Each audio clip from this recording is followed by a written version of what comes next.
Kateri Peugeot 308 je bolj varčen in bolj udoben? Kateri Volkswagen je bolj zabaven, Tiguan ali Tayron? In kateri Toyota CHR je bolj eksploziven? No, poglejmo današnjo avtomobilnost.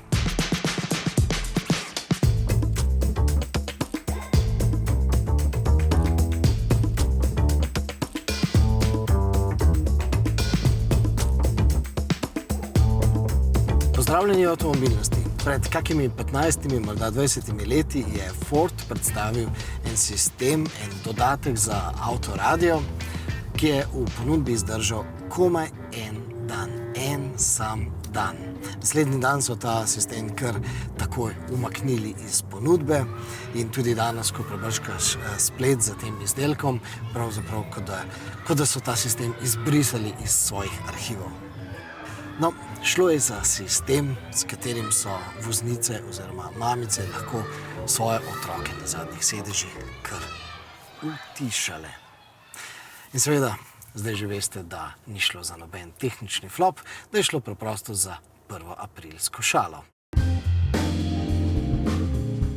No in jaz, čeprav imam svoje otroke zelo rad, pa bi si tudi želel, da bi kdaj pa kdaj imel takšno stikalo in bi otroke lahko tako utišal. Je pa dejstvo, da če posplošim, pa vendarle lahko rečem, da je v našem avtomobilu bolj zabavno, kadar zapolnimo cel avtomobil. In po mojih izkušnjah je količina zabave odvisna tudi od števila sedežev v avtomobilu.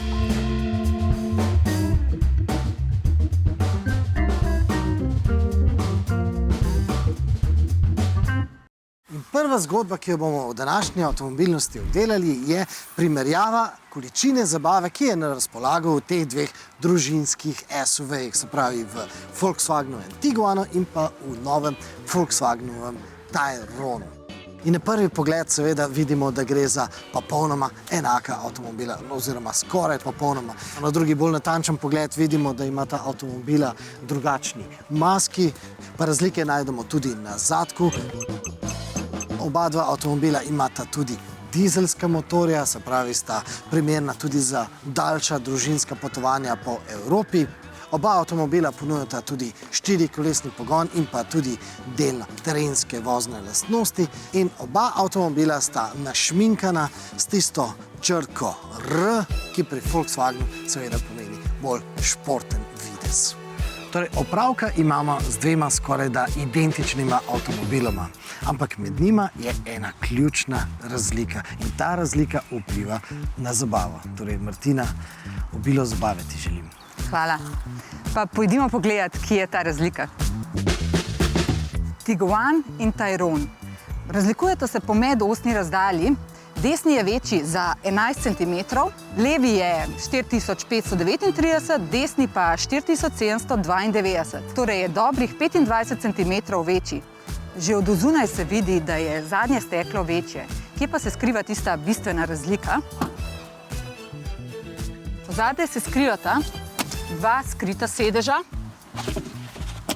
Kar pa nas je pri tem avtu navdušilo, je to, da kljub dvignjenima zadnjima sedežema je avto funkcionalen. Zadaj skriva veliko prostora za trgovino in ostale drobnarije. Da pa ne bomo samo govorili, smo si za praktični prikaz priskrbeli ta prave pomočnike.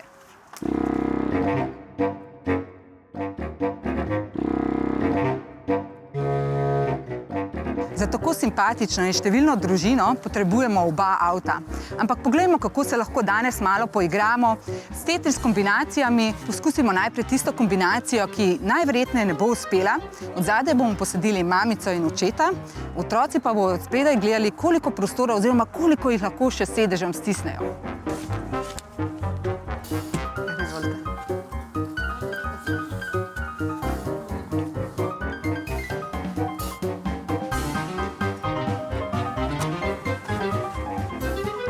Če smo Matijas čisto poštala, mu da je odle vsaj malo vdihati.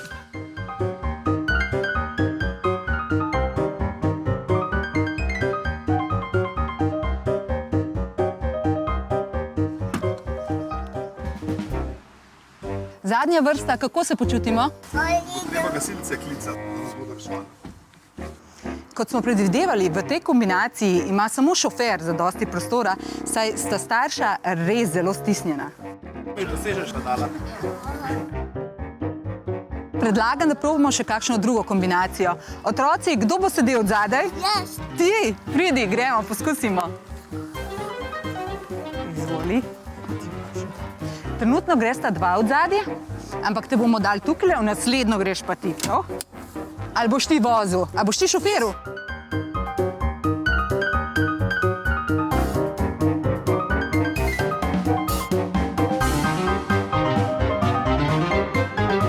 Koliko imaš prostora še za noge? Je še kar nekaj, lahko da malo nazaj, a ne?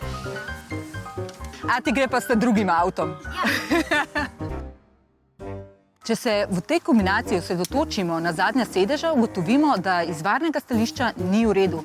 Saj je za deklico od zadaj pas previsok, torej potrebujemo otroški sedež.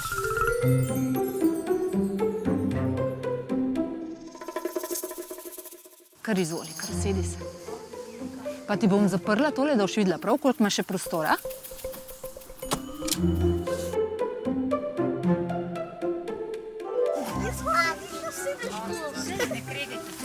A bi se zamenjala rada? Ne. Lahko se Ja, lahko se zamenjate, če hočeš, da. starejši malo. Če imaš recimo opravka s tako veliko družino, kot je bila družina Ivana Cankarja, Ivan je bil namreč 8 od 12 otrok, potem seveda noben avto ne bo dovolj velik. To je za sej. In tudi za našo tokratno testno ekipo 11-člansko družino bi bila primerna zgolj kombinacija obeh družinskih SUV-jev, Tiguana plus Tairona. Otroci, a je bilo dobro? Kot ste videli danes, so zadnja sedeža za otroke prava zabava. Tudi moje dva otroka sta včeraj prav tekla, kdo bo prvi na zadnjih sedežih. Midva z možem pa sva imela možnost se voziti v res miru in izkoristiti res odlične masažne sedeže, ki jih ta avto nudi. Izvlečke našega povsem neznanstvenega poskusa kažejo, da je ključnega pomena v Taironu pomična klop v drugi vrsti. Ta namreč omogoča, da otroci zadaj drug drugemu prilagajajo kolenski prostor. No, kot optimalna kombinacija se nam je recimo pokazala, da gresta na zadnja sedeža otroka, ki ne potrebujeta pomik druge klopi preveč naprej, torej naprimer, da damo spredaj starša, v drugo vrsto najstnika, med njima pa otroka v velikem otroškem sedežu, na zadnja dva sedeža pa posedamo manjša otroka v jahačih. No, ta kombinacija gre. Seveda bi se vse skupaj podrlo, če bi bila starša dvometrska. Ampak v vsakem primeru pa velja, da sta zadnja dva zložljiva sedeža dodatna za občasne zabavne vožnje, za redno rabo velike družine raje izberejo potniške kombije, kakršen je recimo čisto novi Volkswagen Transporter. No, predlagam pa, da gremo zdaj iz družinske zabave na zabavo za voznika in to na primeru hibridnega pogona. Ja, tudi pri hibridih ni nujno, da gre vedno samo za varčnost.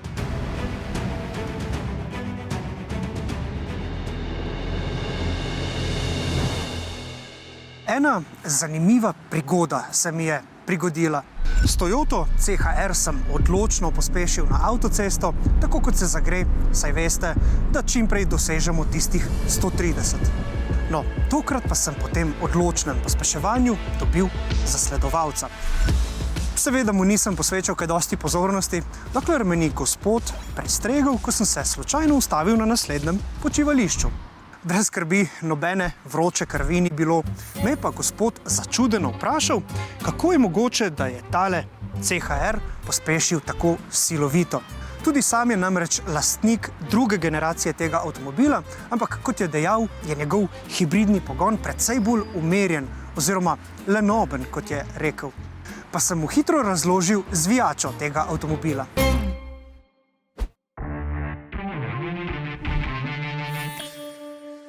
V mojem primeru gre seveda za CHR s priključno hibridnim pogonom. No in ta priključni hibrid tukaj v dnu vozila skriva precej večjo baterijo, kot z njo razpolaga CHR gospoda, ki me je zaustavil. Sam namreč vozi vrhunsko učinkovitega, ampak zgolj klasičnega hibrida. Če spremljate avtomobilnost, zdaj razliko med priključnim in pa klasičnim oziroma samopolnilnim hibridom verjetno že dobro poznate. No, v primeru priključnega hibrida pri Toyoti ima ta avto baterijo s kapaciteto 13,6 kWh, kar je seveda precej več od tega klasičnega hibrida. Priključno hibridni pogon prinaša takole čez palec možnost, da samo na elektriko prevozimo približno 60 km, kar bo verjetno dovolj za veliko večino povprečnih vsakodnevnih voženj. Zdaj pa se lotimo čisto posebne hibridne dirke. Vzemimo štoparico in na zaprtem poligonu primerjajmo pospeševanji obeh hibridov.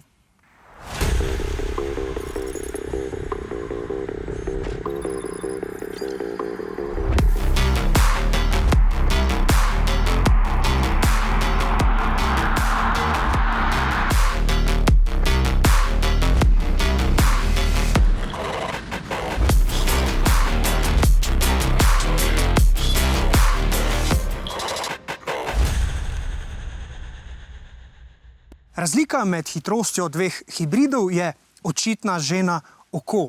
Priključni hibrid namreč že v nekaj 100 metrih vožnje pridobi kar za nekaj dolžin avtomobila prednosti.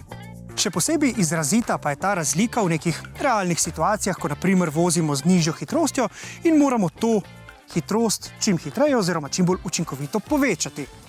Takrat odločno nastopi ta električna pomoč, ki je pregovorno zelo odzivna, in to se še posebej odrazi, ko recimo pospešujemo iz zavojev.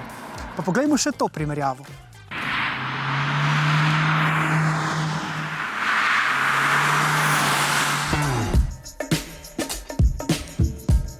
Priključni hibrid je torej tisti, ki s svojo odzivnostjo nagradi voznika.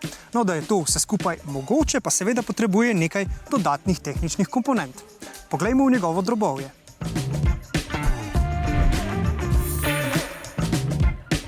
Vse do tukaj, to je baterija v priključnem hibridnem modelu. Za razliko od klasičnega hibridnega modela, ki pa ima baterijo v notranjosti kabine pod zadnjo klopjo. Ker je baterija zdaj zunaj in nizko, ima ta avto tudi nižje težišče.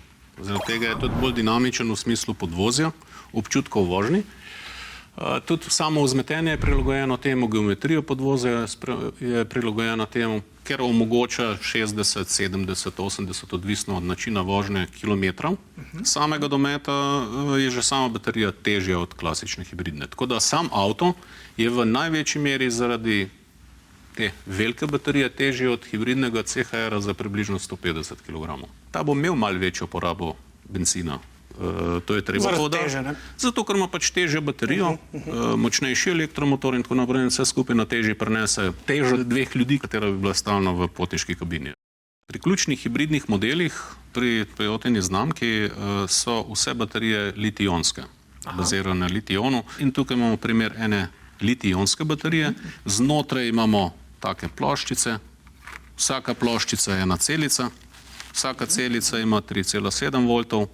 In ko to vse skupaj seštejemo, pridemo na različne napetosti v odvisnosti od teže vozila, kako močen mora biti pogon in tako naprej. Potem imamo v bateriji vedno tudi nek računalnik, ki meri napetosti vseh teh baterij, tukaj po tem užičenju lahko vidite, in meri napetosti v vsaki posamezni celici, temperaturo, da ne bi prihajalo kje do pregrevanja in tako naprej, da vse deluje na optimalni temperaturi.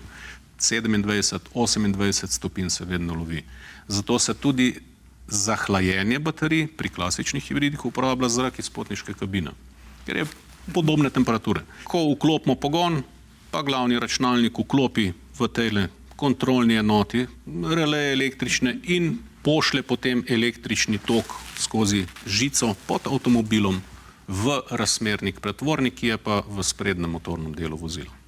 Pri klasičnem hibridu je nikel metal hibridna baterija v smislu trpežnosti, cene in tako naprej super optimum. Pri priključnem hibridu, ker pa omogoča električni režim vožnje s kar dolgim dometom, mora pa postreči z dovolj veliko močjo ta baterija, da sploh ta avto lahko normalno pospešuje, se pelje in tako naprej. No, tam pa nikel metal hibridna baterija ni več optimalna in mora biti litij-ionska, ker prenaša več električnega toka. Več električnega toka na elektromotor pa pomeni kot več benzina pri Ottovem motorju, večjo moč na koncu koncev. Se pravi, to je danes standard in to bo še nekaj časa ostal standard. Tako. Če bi na klasični hibrid vgradili samo večjo baterijo, močnejšo baterijo, je malo napačen izraz, ampak zaradi lažjega razumevanja, bi avto bil počasnejši. Ker če imamo moč na elektromotorju omejeno na neko vrednost, nam močnejša baterija ne more nič več moči narediti, ker jo omejuje elektromotor. Pri priključno hibridnem modelu, ker ima močnejšo baterijo z precej večjo kapaciteto, je tudi moč elektromotorja MG2 povečana iz 80 na 120 kW. Se pravi, CHR hibrid ima tole 80 kW zadevo, medtem ko priključni hibrid, kot ga gledamo, ima pa 120 kW. Zato se tudi to odraža v precej močnejšem pospeševanju v električnem režimu in v klasičnem hibridnem režimu. No in naj vas za konec spomnim še enkrat na zlato pravilo priključnih hibridov. Nakup priključnega hibrida, ki ima nekaj tisočakov višjo ceno od klasičnega, bo smiseln le, če ga boste redno in vestno priklapljali na domačo polnilnico. No in mimogrede, tale priključni hibrid se bo polnil z največ 7 kW moči. In tako boste lahko prišli do prihrankov, pa tudi do vseh ostalih prednosti, ki z najboljšim iz svetov obeh energentov nagradijo tudi zahtevnega voznika. Po oglasnem premoru se usedemo za računalnik, da na spletu pogledamo, kaj je novega na temo avtomobilov, posla, koles, pa tudi našli smo novice vezani na letalski promet. No, pozneje pa si privoščimo še en dvoboj, še en izziv, v katerem je upleten hibridni avtomobil. No, tokrat bo tematika malce drugačna.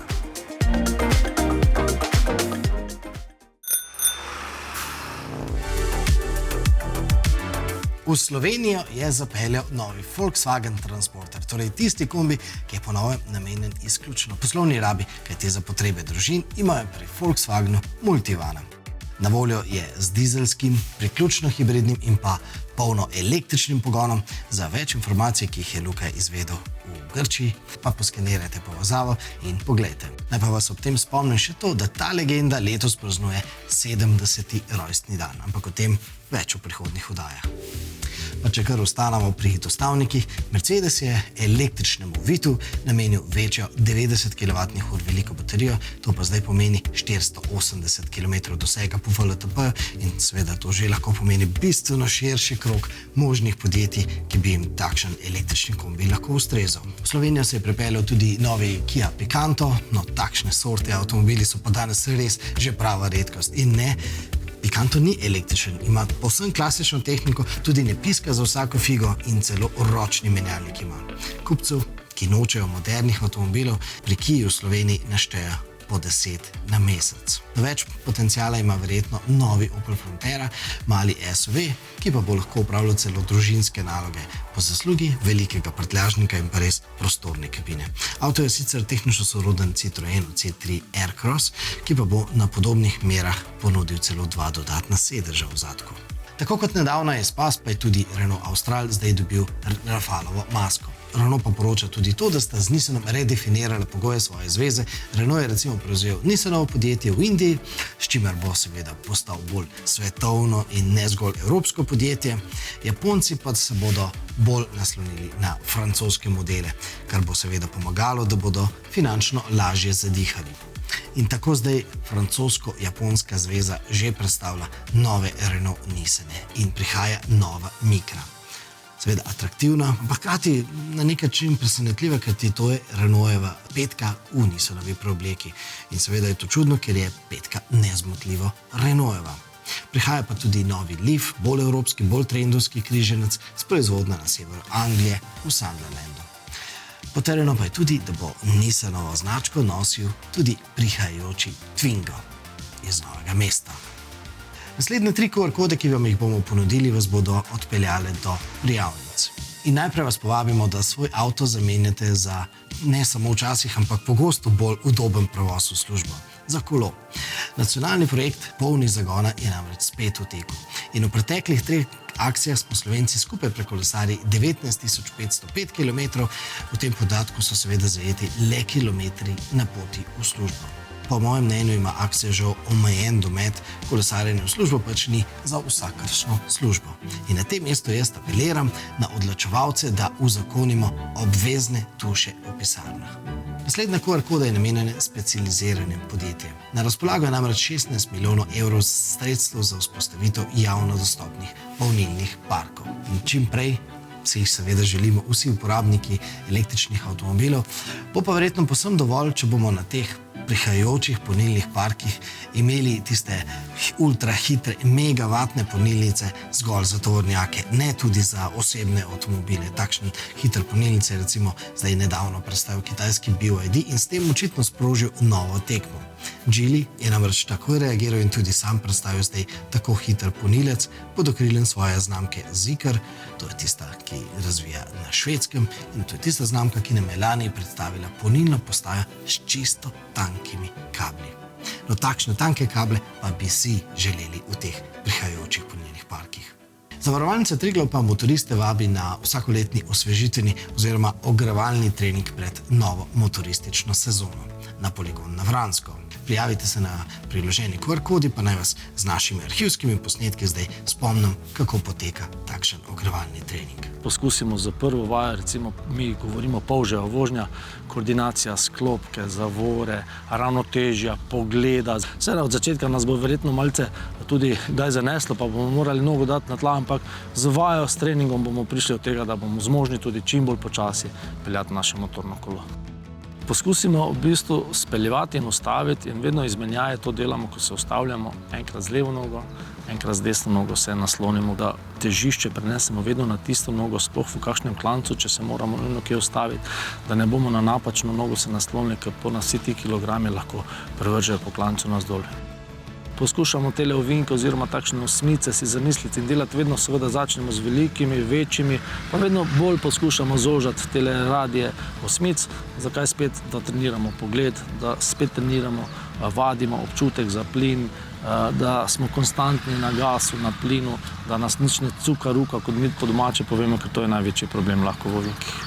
Kot kaže Luka sedaj, je nepravilen položaj njegovih gum, njegovega telesa in celotnega položaja preblizu sredinske črte. Torej, mi z svojimi gumami na notranji strani našega smernega vozišča ne imamo kaj iskati. Hyundai predstavlja drugo generacijo modela Nexo, torej serijskega modela s pogonom na gorivne celice.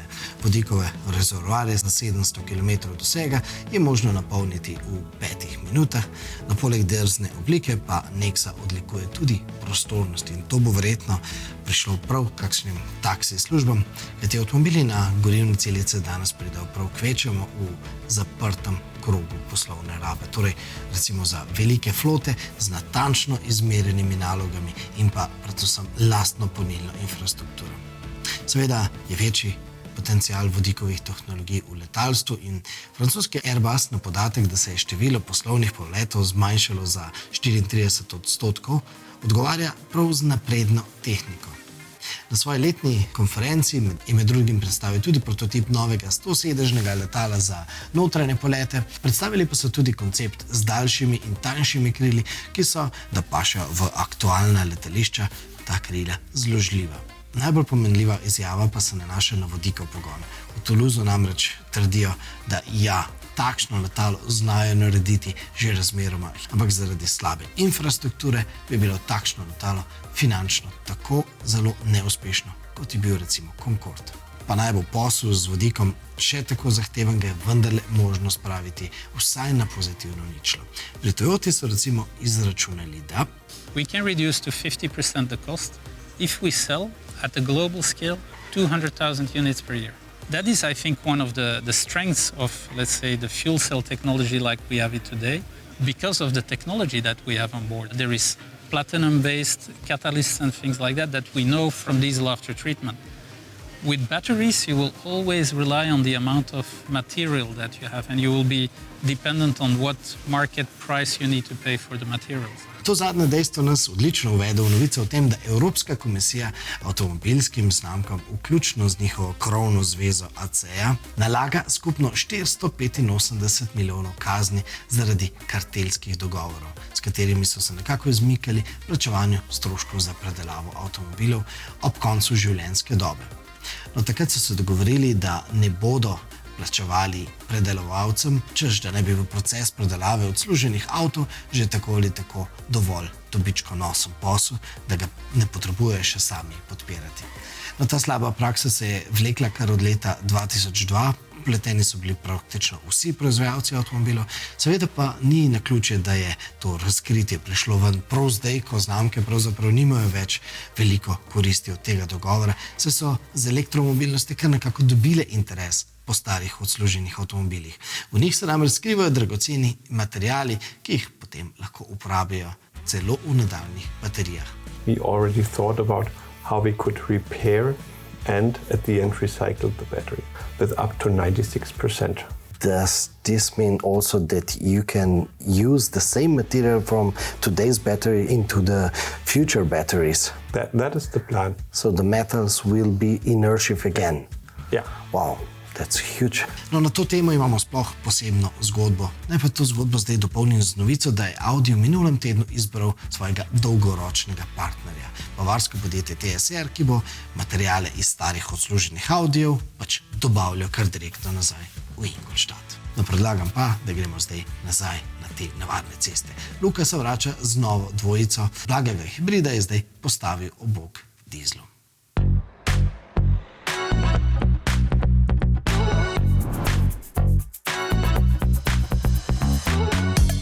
Na avtocesti električna pomoč blagega hibrida seveda ne bo prišla tako zelo do izraza. Elektromotor sicer doda nekaj značilnega instantnega navora, takrat ko zelo odločno in močno pritisnemo na stopalko za plin, ampak ko govorimo o dolgih avtocestnih celo več 100-kilometrskih relacijah, dizel ostaja kralj. No, če primerjamo naše meritve pri mešanih ciklih, pa oba avtomobila dosežeta dokaj podoben rezultat. Oba porabita dobrih 5 litrov goriva na 100 prevoženih kilometrov. S svojimi prednostmi se blagi hibrid seveda izkaže na regionalki, kjer se pri zmerni vožnji bencinski motor lahko izklaplja in tako pridemo do tistega značilnega jadranja. No, sploh pa je blagi hibrid idealen za mestno vožnjo. Pri mestni vožnji elektromotor razbremeni Peugeotov 1,2 litrski turbo trivaljnik, predvsem v tistih delih vožnje, ki jih motorji z notranjim izgorevanjem najbolj sovražijo. To predvsem velja za počasna speljevanja, manevriranje, parkiranje, verjetno veste, o čem govorim. To so tisti momenti, v katerih dizelskemu pogonu precej naraste poraba goriva.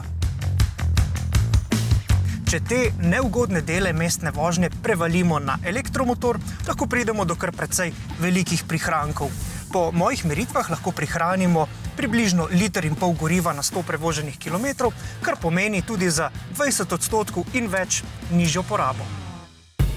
Pri manevriranju, kar se še posebej odrazi na parkiriščih ali pa pri kakšnih počasnih speljevanjih, je precej manj cukanja in kakšnega zatikanja, kot pa je to na primer pri kombinaciji turbodizelskega motorja in dvosklopčnega menjalnika.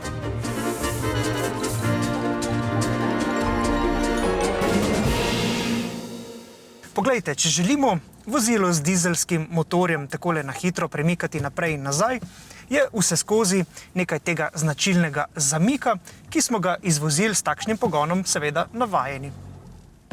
No, verjemite pa, da se tega zamika ob uporabi blagega hibrida kar hitro odvadite. Vsa speljevanja namreč potekajo zelo hitro in neslišno, pa tudi menjalnik se precej hitreje odzove. No, in na splošno v kabino prihaja tudi precej manj vibracij in hrupa. Kljub majhni bateriji, ki je vgrajena v dno vozila in tako ne vpliva na prostornost potniške kabine ali prtljažnika, zmore takšen Peugeot 308 na elektriko prevoziti kar lep kos poti. V mestu boste lahko tako na elektriko prevozili tudi 50% počasne vožnje. Na koncu našega praktičnega preizkusa lahko zaključimo, da dizel ostaja kralj zares dolgih, rednih avtocestnih razdalj. No, vse ostalo pa bi že moralo biti na strani takšnega blagega hibrida. Vključno z nekako tipično slovensko vsakdanjo rabo tega avtomobila. Blagi hibrid je torej varčen, sploh pa izjemno prijeten in uglajen za vožnjo.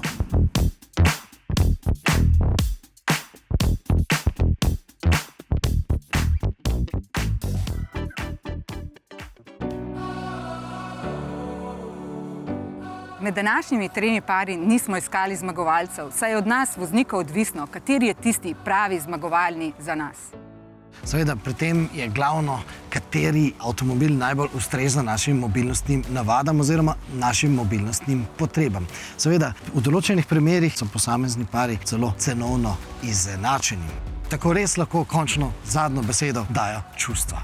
Seveda, tudi novi avtomobili se lahko dobro peljejo. No, in enega izmed takih avtomobilov si bomo ogledali v prihodnji avtomobilnosti. No, še bolj zanimivo pa bo, ker ste ta avto že zbodli, izzvali v komentarjih, da tako velik SUV s težkim 6-valjnim motorjem, ta se pa že ne pelje dobro. No, bomo videli prihodnjo sredo. Do takrat pa nas spremljite na MMC-ju, pa naročite se na naš YouTube kanal, obiskujte tudi naše kanale na družbenih omrežjih. Se vidimo.